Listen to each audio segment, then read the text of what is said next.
여러분, 기도로 하나님의 뜻을 바꿀 수 있을까요? 여러분 어떻게 생각하십니까?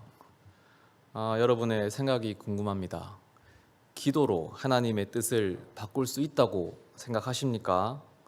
한번 손을 들어보면 좋겠는데, 자, 기도를 해서 하나님의 뜻을 바꿀 수 있다라고 생각하시는 분들은 한번 손을 들어 주십시오. 기도를 하면 하나님 뜻이 바뀐다.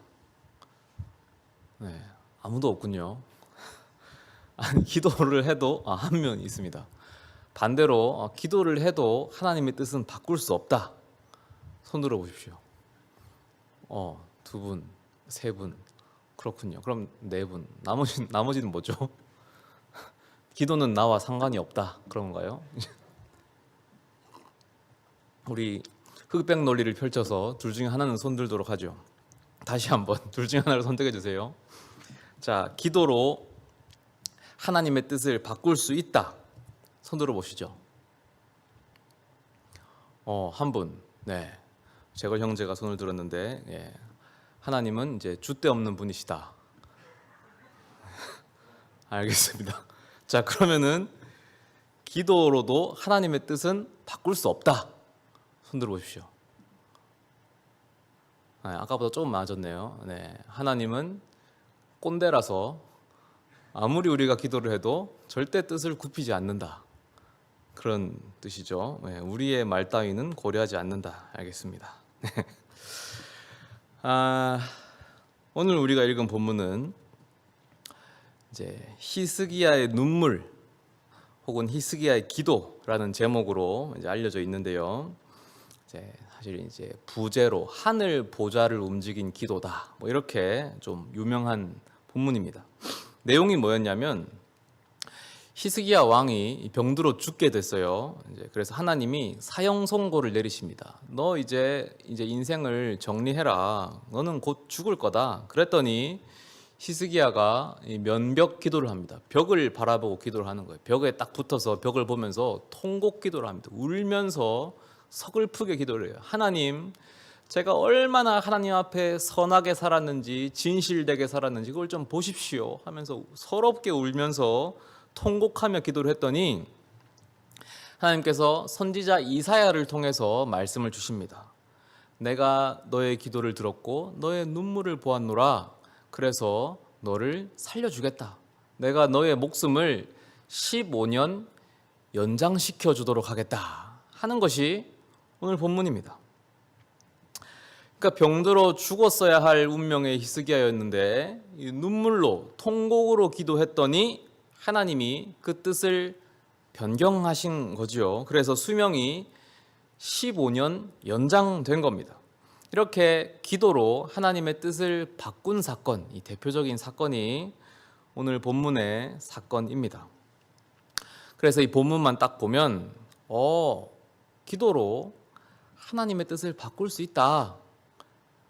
눈물로 통곡으로 기도하면 하나님도 뜻을 바꾸시는구나 해서 이 말씀 붙들고 열심히 기도하시는 분들 많습니다. 특히 이게 병에 관련된 거다 보니까 병중에 계신 분들, 아프신 분들, 편찮으신 분들이 눈물로 기도합니다.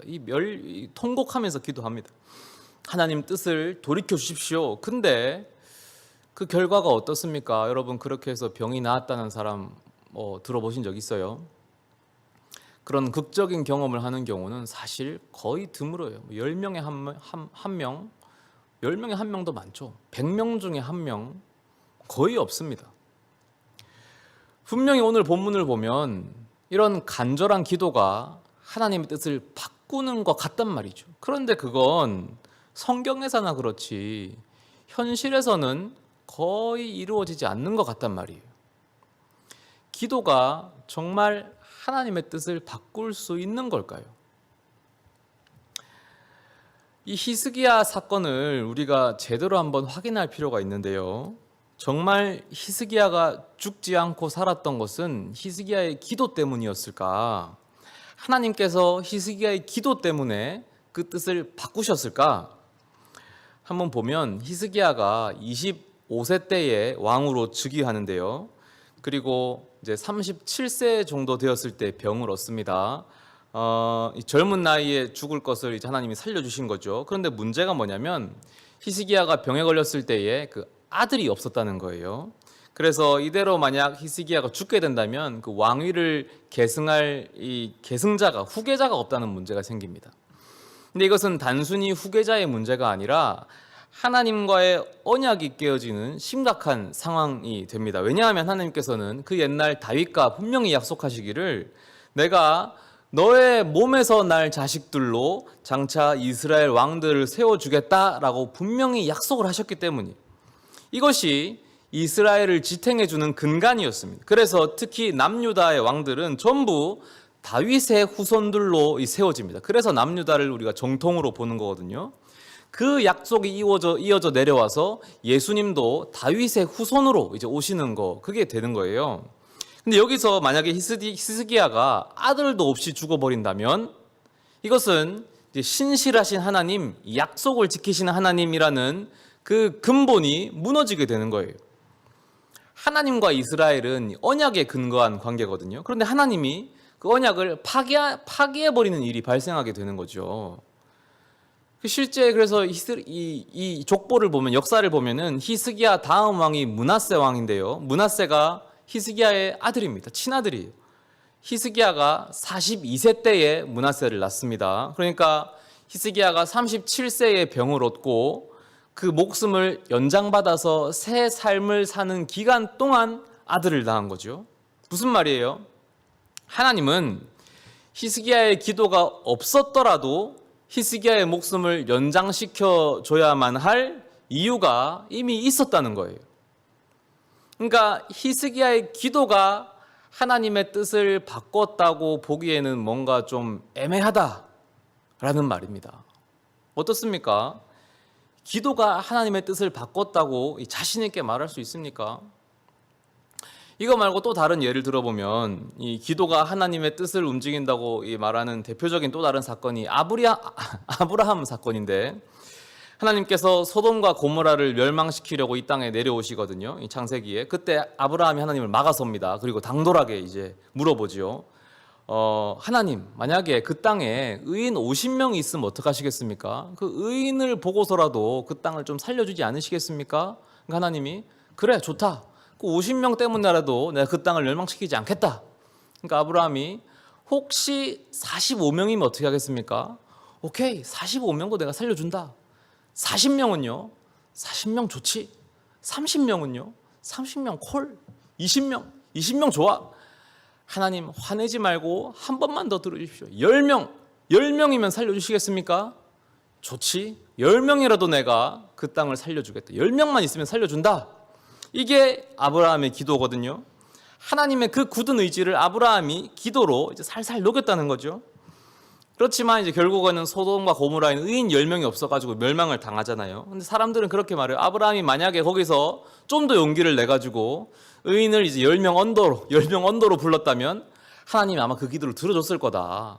소돔과 고모라가 멸망 안 당했을 거다. 그렇게 말을 한단 말이에요. 그런데 예레미야 5장 1절을 보면 하나님이 이렇게 말씀하십니다. 너희는 예루살렘 거리로 빨리 왕래하며 그 넓은 거리에서 찾아보고 알라. 너희가 만일 공의를 행하며 진리를 구하는 자를 한 사람이라도 찾으면 내가 이 성을 사하리라. 그러니까 하나님은 원래 그런 분인 거예요. 하나님 원래부터 그 도시에 의인 한 사람만이라도 있으면 그 의인 한 사람 때문에 도시 전체를 용서하시는 그런 분이신 거예요. 그러니까 아브라함이 기도로 하나님의 그 멸망의 굳은 의지를 바꿔놓고 그 하나님의 보좌를 옮기고 그랬던 사건으로만 보기에는 조금 뭔가 애매하다라는 겁니다. 자, 그러면 좀 이상하죠. 기도가 하나님의 뜻을 바꿀 수 없다면, 기도가 하나님의 보좌를 움직이지 못한다면 우리는 왜 기도를 해야 됩니까? 기도를 아무리 해도 하나님의 의지가 바뀌지 않고, 진짜 소위 말해서 하나님이 그렇게 꼰대 같은 분이라서 우리는 결국 하나님의 뜻대로만 움직여야 된다면 우리가 기도를 굳이 해야 할 필요가 있을까요? 저는 여기에 대한 해답을 몇 년 전에 이 TV 프로그램을 보다가 벼랑간 찾았는데요. 이게 아마 그 슈퍼맨이 돌아왔다라는 프로였던 것 같습니다. 거기에 UFC 파이터인 추성훈 씨가 나왔는데요. 당시에 그때 2살이었던 추사랑이랑 같이 나왔어요. 추사랑, 추성훈이 나왔는데 그때 추사랑이 엄청 인기였습니다. 기억나시죠? 우리가 봐도 그렇게 사랑스러웠는데 그 아빠인 추성훈이 보기 얼마나 사랑스러웠겠어요. 제가 그 주목했던 장면은 그거였어요. 아침 식사 장면이었는데 추성훈이 추사랑이랑 같이 이제 식사를 하고 있었어요. 이 사랑이는 그때 2살이었어요. 말도 잘 못해요. 근데 추성훈이 사랑이한테 계속 말을 거는 거예요. 말을 시키는 거예요. 그러면서 이제 사랑이가 이제 귤을 좋아하니까 귤을 까서 이제 주려고 합니다. 근데 어차피 줄 거잖아요. 그냥 주면 되는데 그냥 주지 않습니다. 말을 시켜요. 주세요 해봐 합니다. 그러면 사랑이가 어설프게 따라해요. 주세요. 또 말 시켜요. 주세요 해봐. 그러면 사랑이가 또 어설프게 주세요 합니다. 그러다가 손을 이렇게 내밀고 굽신거리면서 주세요 합니다. 그걸 또 방송국 PD는 자막으로 굽신이라고 써요. 주세요 이렇게 해요. 그게 너무 귀엽습니다. 추성훈이 그걸 보면서 좋아서 죽어요. 이 어쩔 줄을 몰라. 입이 귀에 걸려가지고 찢어지려고요. 그러면서 계속 추성훈과 사랑이가 어설프게 의사소통을 해나가는데 그 어설픈 사랑이의 말 한마디가 이제 추성훈은 너무 사랑스러운 거예요. 눈에서 꿀이 막 떨어집니다. 뚝뚝 떨어져요. 저는 그 장면을 보는 순간 알게 됐습니다. 야, 이게 기도구나. 주세요 해봐. 주세요. 주세요 해봐. 주세요. 성경에 나와 있잖아요. 구하라. 그러면 주실 것이요. 그게 무슨 말입니까? 주세요 해봐. 이 말이잖아요. 지극히 사랑하는 관계 속에서 서로 교감하는 대화와 소통. 이게 기도구나. 추성훈이 어차피 귤을 줄 건데 주려고 깐 거잖아요. 자기 먹겠습니까? 주려고 깐 건데. 근데 왜 주세요 하라고 시킵니까? 사랑이가 만약에 속으로 아씨 어차피 줄 건데 치사하고 더러운데 왜 자꾸 시켜? 난 못 해먹겠다. 이러면은 그 관계가 지속이 되겠습니까? 추성훈 입장에서도 야 너 발음 똑바로 안 해? 그게 어른한테 하는 태도야. 너 그럼 이거 귤 못 줘? 이러면 그 관계가 되겠습니까? 자기도 발음 안 좋으면서. 그러니까 우리가 그런 질문을 하잖아요. 당신은 하나님을 인격적으로 만나셨습니까? 이런 질문을 많이 해요. 근데 하나님이 인격적이라는 말이 무슨 뜻입니까? 인격적 이게 뭐예요? 너 기도 똑바로 안 해? 형식 똑바로 안 지켜? 정해진 시간에 안 해? 너 그 시간 너무 짧으니까 더 길게 해. 그래 이제 좀 기도답게 하네. 그게 기도야. 하지만 나는 내 뜻을 바꾸지 않을 거야. 나는 하나님이고 너는 인간이니까 내 뜻에 따라와. 이건 인격적인 게 아닌 거예요. 하나님은 그런 식으로 우리를 만나지 않으십니다. 추성훈과 사랑이가 보여준 그런 관계, 그런 대화, 그런 게 인격적인 거예요. 우리가 기도해야 하는 이유, 하나님이 우리를 인격적으로 만나시기 때문에 그런 거예요. 기도를 통해서 우리가 하나님의 뜻을 바꿀 수 있느냐 없느냐 하는 것은 사실은 전혀 중요한 문제가 아니에요. 우리가 하나님을 인격적으로 만나기 때문에 기도를 해야 합니다. 기도한다는 것 자체가 우리 하나님이 인격적이라는 증거예요.